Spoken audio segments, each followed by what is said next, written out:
50 ভাগের 100 ভাগের 1 ভাগ যদি আখিরাতের জন্য মানুষ মেহনত করতো তো জান্নাত পেয়ে যেত। দুনিয়ার জন্য সমস্ত রকমের পাই তারা, এত কষ্ট এত মেহনত, দিনের জন্য কি করছেন আপনি? বলেন যে আল্লাহর দিনের খাতাতে আপনি কি রাখতে পেরেছেন? আমি মনে করছেন যে আপনারা অনেক কিছু করেছি। কি বা করেছে দুনিয়ার তুলনায়? বলেন তো দেখি, দুনিয়া সম্পর্কে কতটা সময় আমরা চিন্তা করছি, আর আল্লাহর দিনকে নিয়ে কতটা চিন্তা করছি, আখিরাত নিয়ে জান্নাত নিয়ে কতটা চিন্তা করছি। আখিরাত চিরস্থায়ী, আর আমার দুনিয়া 50-60 বছরের, তাও বিশ্বাস নেই। 50-60 বছর অধিকাংশ লোকের গড় বয়স, তাতেও কোনো বিশ্বাস নেই নিঃশ্বাসে। তারপরে দুনিয়ার জন্য সমস্ত রকমের শ্রম, শিক্ষা, আর তারপরে লেখা পড়া, আর দৌড় ধূপ ছুটা, সবকিছু দুনিয়ার জন্য। আখিরাতের জন্য কি করলেন আপনি? জান্নাত পাওয়ার জন্য কি করলেন আপনি? জাহান্নাম থেকে বাঁচার জন্য কি করলেন আপনি?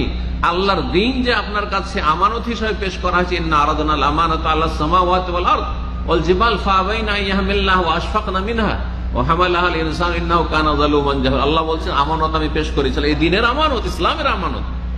আলাস সামাওয়াতি ওয়াল, আসমান জমিনের কাছে, পাহাড় পর্বতের কাছে।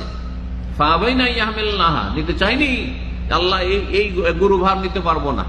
ওয়া হামালাহাল ইনসান, কিন্তু আদম আলাইহিস সালাম আমাদের প্রথম পিতা, তাকে যখন সৃষ্টি করে দেওয়া হয়েছে তখন নিয়েছেন যে আল্লাহ তোমার ইবাদতবন্দি করব, তোমার ইবাদতবন্দি করব।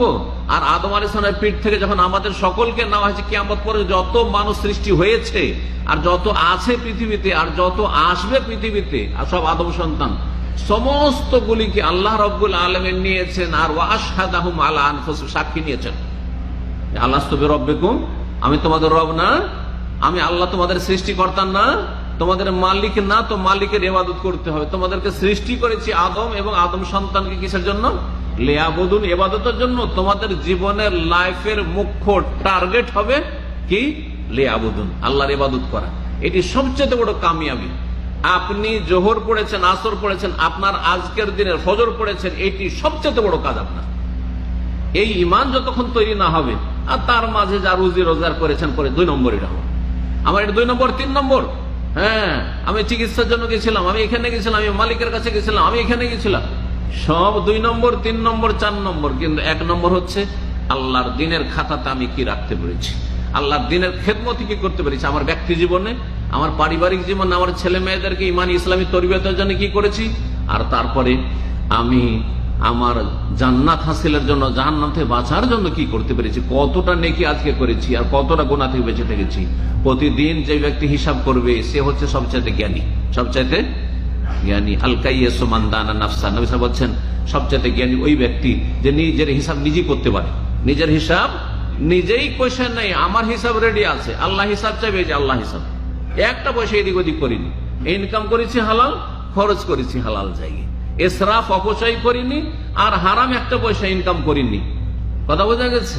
সহজ হিসাব, আগে থেকে আপনি হিসাব করে রেখেছেন। কিন্তু যার কোনো হিসাব নিকাশ নেই, কোথা থেকে আসলো আর কোথায় খরচ করলো, বিনা হিসাবে ইনকাম, বিনা হিসাবে খরচ, ইচ্ছা মতো সেখান থেকে টাকা হইলেই হলো, যেখান থেকে আসুক না কেন, আর আমার টাকা আমি যেখানে ইচ্ছা সেখানে খরচ করব। এরা কিন্তু মুক্তি পাবে না, এরা নাজাত পাবে না, ফেঁসে যাবে। আল্লাহ বুঝার তৌফিক দান।